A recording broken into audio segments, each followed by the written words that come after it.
What's up YouTube? My name is Jared Kavlie, president and founder of PristineAuction.com. This is Collecting 101. We are covering a ton of topics in the world of collecting. In the past, we've actually talked about helmets, we've talked about authentication, we've talked about how an auction works. Today, we're going to cover everything about jerseys. Alright, so I got a bunch of different jerseys in front of me here that we're going to go over, but there's really three key categories of jerseys to be aware of. There's custom jerseys, there's authentic jerseys, and there's game used jerseys. So custom jerseys are really popular with collectibles. Reason being is they're significantly cheaper. Reason why they're cheaper is they have no branding. So they're just a blank jersey, just a color.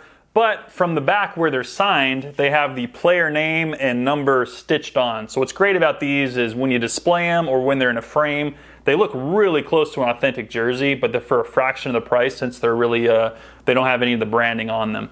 And as far as custom jerseys, it opens up with the customization. It's kind of cool. It opens up a lot of different concepts. So a couple of those are here in front of me here. This one here is a concept where they've changed the name to a nickname. So this is William Perry, but his nickname was Fridge. So they've changed the name from Perry to Fridge. That's just kind of a cool concept that you can have with custom jerseys. And then this one, the Joe Montana, this is what's called a stat jersey. So this is actually another cool concept with customized jerseys. So it is in the 49ers colors. It has the name stitched on, number stitched on, but then below it, it's got Joe Montana's career stats stitched into it as well. So that's what we call a custom stat jersey. All right, next topic is authentic jerseys. Now the term authentic gets a little bit tricky with jerseys. So authentic really means branded. And within branded jerseys, there's a couple different options. There's the authentic on-field, which is going to have stitch-on numbers and be branded, or there's authentic like replica versions. And I've got a few here that I'll give you as examples. So this is actually an authentic on-field Majestic jersey of Greg Maddux, and you can see it's really high quality. It's got the MLB logo there. It's double stitched, name is stitched on, and flipping that around, you can see the front. So the name, of course, is there. It's got all the proper tagging. Down in the corner there, it's got the Majestic tagging, and of course, because this is an authentic branded jersey, it does have the team logos on it. So that's an example of an authentic on-field jersey. And then we'll go to, this is an authentic NBA jersey. This is a Nike jersey of the Greek Freak. But if you notice, this one doesn't have the names actually stitched on. It's just a little bit of a downgrade in terms of not the exact on-field jersey, but it would still be considered an authentic Nike jersey. This is one you could buy in the store, like at a Nike store. It is fully branded. You can see the front here. So it is a fully branded jersey. It's got all the proper tagging. But this actually has, so this does have cloth in it. But they aren't stitched on, they're more like silk screened on. So that's what that is for the authentic Nike jerseys for basketball.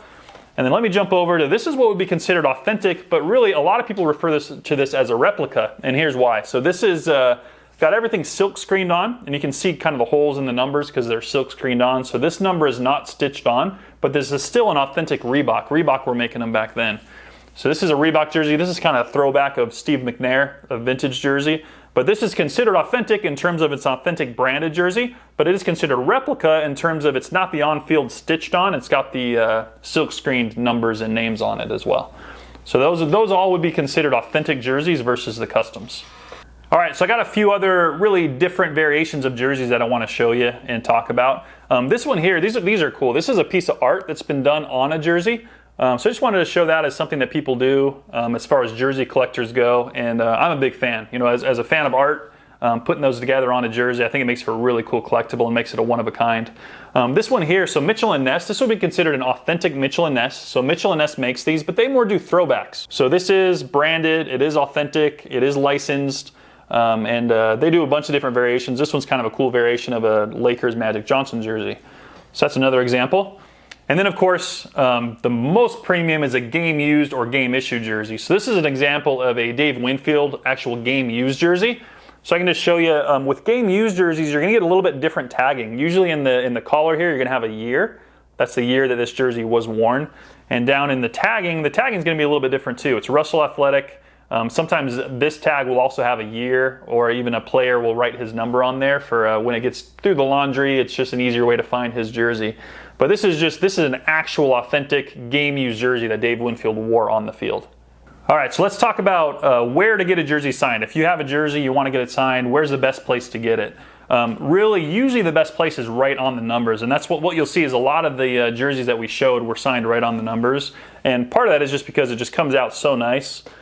Some people, however, do get it signed underneath, and that can come out good as well. I mean, you can sign it. Sometimes it's signed there because depending on what number the player is, it can get signed much bigger, and with a proper pen, it can really, really pop.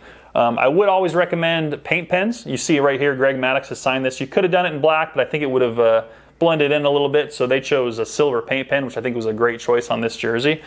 And then on the other numbers, like this Joe Montana here, this is just a standard black Sharpie, and it works great. So you could choose a paint pen if you wanted to, but signing right up the number is a great choice.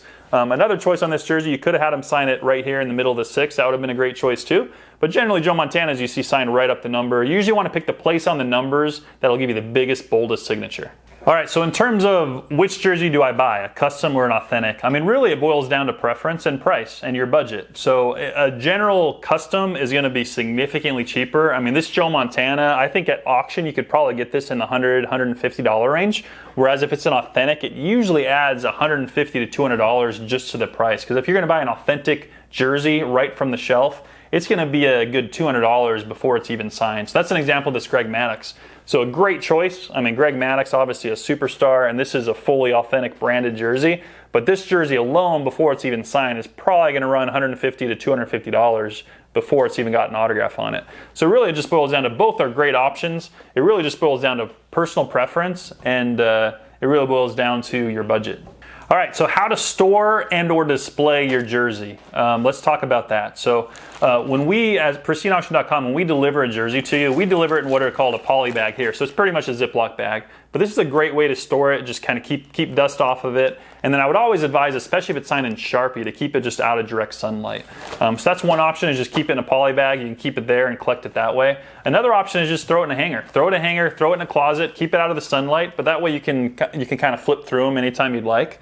And then the third option, which actually would be my preference personally, is to frame them up. I actually have one back here. Let me show it to you real quick.